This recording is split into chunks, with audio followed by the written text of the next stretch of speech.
মুখের আগে হাত চলতো কয়েকজন, এর মধ্যে মুসা আলাইহিস সালাম আছে না নাই? মালাকুল মাউত মানুষের আকৃতিতে অনুমতি না নিয়ে ঘরের ভেতরে ঢুকে গেল।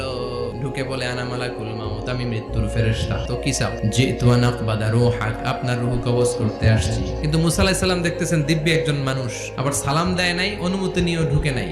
ওমিয়া, অনুমতি নিয়ে ঘরে ঢোকার দরকার আছে না নাই? মুসা আলাইহিস সালামের মেজাজ বড় গরম। উনি বললেন, কি করবি? কয়, আপনারে মারমু। কয়, এদিকে আয়। মালাকুল মাউত মনে মনে ভাবে, এতদিন সব মানুষগুলো আমারে দেখলে দিত দৌড়, আজকে মনে হয় আমারে দিতে হবে দৌড়।